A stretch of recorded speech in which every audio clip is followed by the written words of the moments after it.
Well, Pizzagate. It became a major story weeks ago when an armed man decided to investigate a D.C. area pizza place for himself. This man right here, he carried a rifle into a pizza parlor and then fired it at the floor. Media is telling you the entire story is a hoax or fake news. But what does that even mean? I spent the last month investigating. So what exactly is Pizzagate? And are there any actual facts to support the story? I've got to warn you, what we're going to talk about tonight will be disturbing to some people. But this is a reality check you won't see anywhere else. Pizzagate actually comes from the WikiLeaks release of hacked emails from Clinton campaign chairman John Podesta. In all, WikiLeaks dumped around 50,000 email messages, and it was from those emails that the claims that John Podesta may be part of a child sex trafficking ring come from. Now, to be clear, not one single email in the Podesta emails discusses child sex trafficking or pedophilia. That is a fact. But there are dozens of what seem to be strangely worded emails dealing with pizza and handkerchiefs. Self-described online investigators say that those words in the emails about pizza and the talk of handkerchiefs is code language used by pedophiles.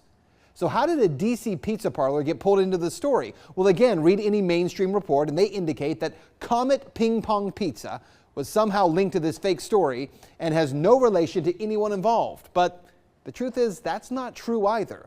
What media is ignoring is that the Comet Ping Pong Pizza place is actually referenced in the Podesta emails at least a dozen or so times, and that the owner of that place, James Alfantis, is a friend of John Podesta. He was actually named, this is kind of strange, by GQ magazine as one of the top 50 most powerful people in Washington. Yes, we're talking about a pizza parlor owner. Now let's talk facts here. There is no solid evidence that Comet Ping Pong Pizza is being used to run a child sex trafficking ring. But there are some very strange connections between Comet Ping Pong Pizza and a second pizza place 2 doors over, Besta Pizza, and the accusations of pedophilia. Now this is where things start to get strange when you research this story. Now to begin, I need to show you a 2007 unclassified FBI document. That document, according to the FBI, contains commonly used symbols by pedophiles to express their preference in children. I want you to see these images here. These are the images. Notice this one on the end, the triangle. That image signifies something called boy love. The pizza place next door to Comet Ping Pong Pizza, Besta Pizza, well, this was their logo until only a few weeks ago. Clearly, you can see that the Besta logo actually contains the same image, I'm going to show you again, as that boy lover image. Interestingly, after Pizzagate investigators pointed this out, Besta Pizza changed their logo, and there it is now. They removed the triangle. Also, Comet Ping Pong, owned by Alfantis, is the place where a number of performance artists perform regularly. 2 of the groups that perform there, who you can see advertised, by the way, on this Comet Ping Pong poster, include a group called Heavy Breathing and another group called Sex Stains. Well, if you check out the YouTube videos by these bands, Heavy Breathing has songs that do joke about pedophilia, and the band Sex Stains has a video that includes, and you see it right there, that same boy lover symbol. It's nearly identical to the one that the FBI does say is a pedophile code symbol for boy love. As I said, there are some strange things there. As for the owner of the pizza place, James Alfantis, well, he was one time in a relationship with David Brock, who ran Media Matters for America.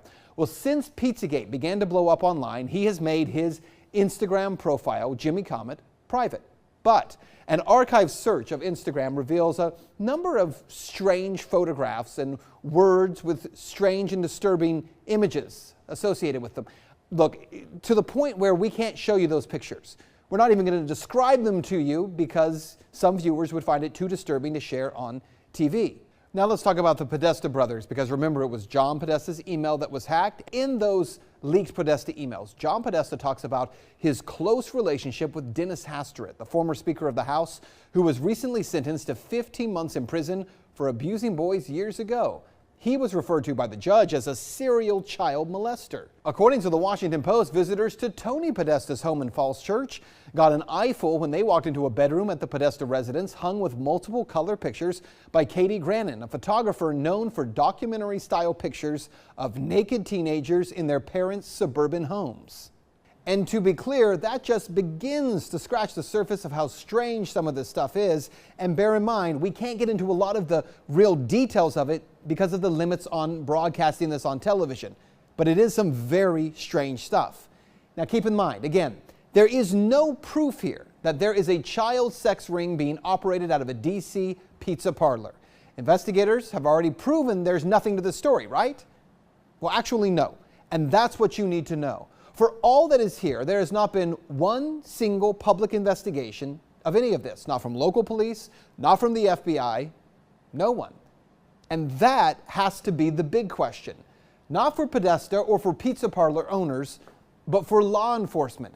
Based on what may be or may not be here, the big question is, why hasn't any investigation taken place? That's Reality Check. Let's talk about it on Twitter.